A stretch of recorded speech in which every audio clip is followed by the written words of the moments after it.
Ma'asyiral muslimin, sidang jemaah Jumat yang dirahmati Allah. Sekarang bulan Zulqa'dah, bulan di mana sebagian jemaah haji sudah berada di kota Madinah dan juga kota Mekah.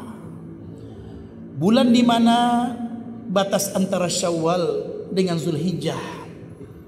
Dan setelah Zulqa'dah berlalu, kita akan dapati bulan yang sangat dinanti-nantikan. Akan tetapi kadang-kadang kita tidak tahu apa rahasia, apa kenikmatan, dan apa hal yang utama yang Allah berikan kepada bulan Zulhijjah.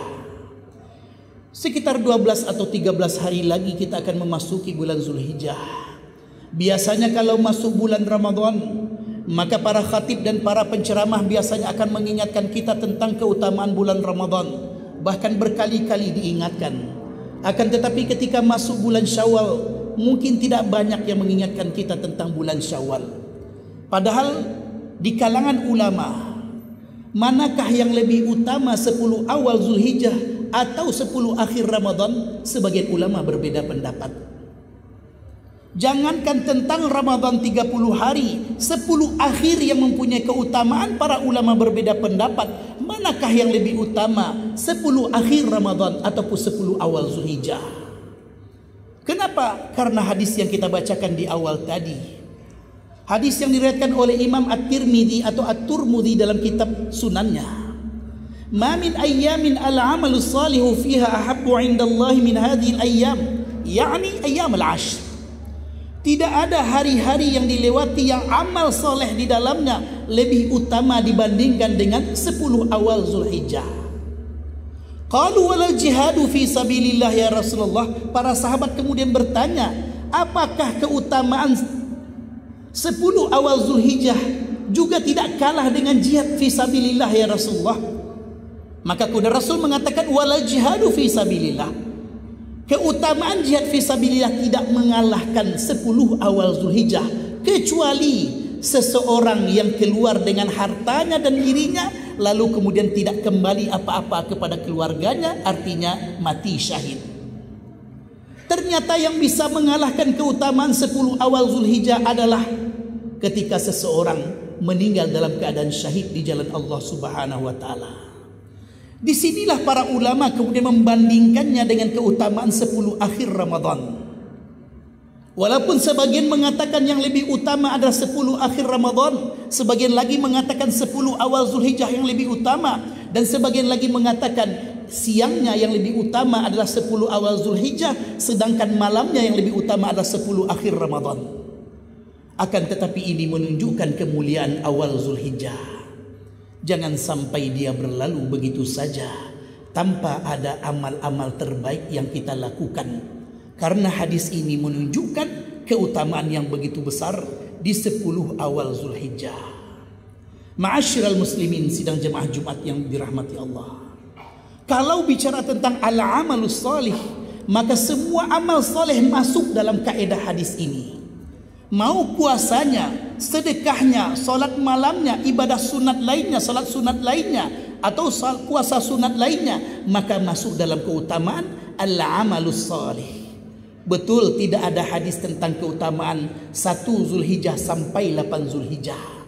Tidak ada hadis yang menyebutkannya. Akan tetapi hadis ini mengisyaratkan mulai dari tanggal 1 sampai 9, maka dia merupakan waktu-waktu yang terbaik untuk berpuasa sunat. Kenapa tanggal 10 tidak masuk? Karena tanggal 10 merupakan Idul Adha yang haram bagi kita untuk berpuasa, kecuali yang ditunjukkan oleh Nabi Muhammad SAW ketika beliau keluar tidak dalam keadaan makan, namun setelah selesai beliau salat Idul Adha baru kemudian beliau menyicipi makanan yang ada.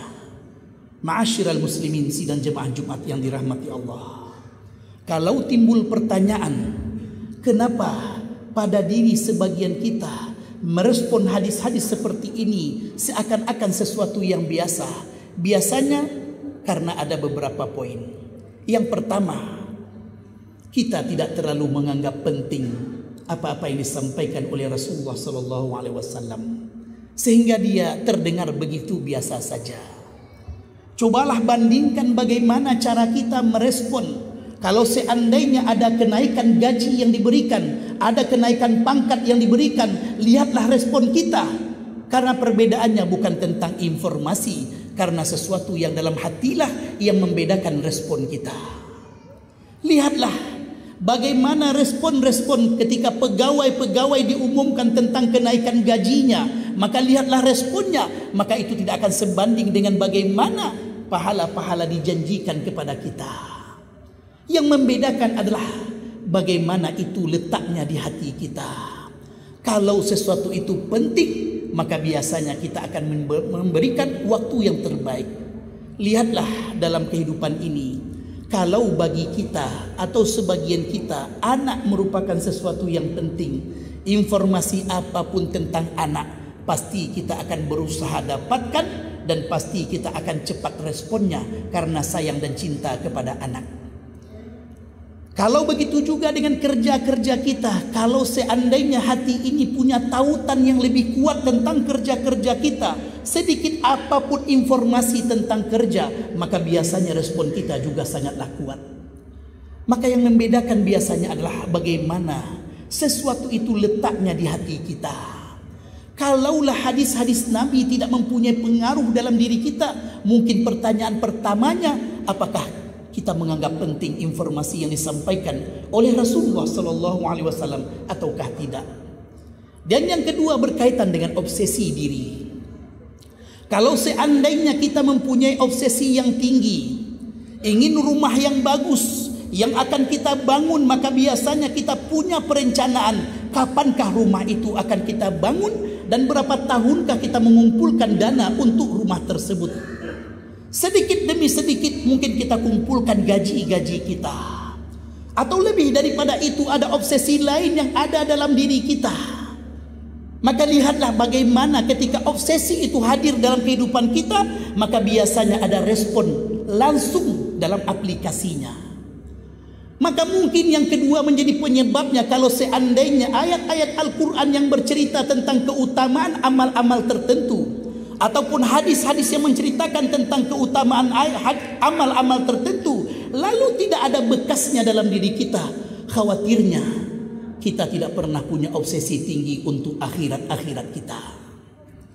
Ketika Maryam mengatakan dalam doanya, Rabbi bni li indaka baitan fil jannah, ya Allah bangunkanlah untukku mahligai istana di surga. Maka sedikit demi sedikit dia akan kumpulkan apa-apa yang bisa membuat istana itu kemudian muncul. Amal soleh apa yang akan membuat Allah karuniakan kepadanya istana tersebut kepada beliau. Maka lihatlah para sahabat ketika Nabi Muhammad SAW bercerita tentang infak dan sedekah.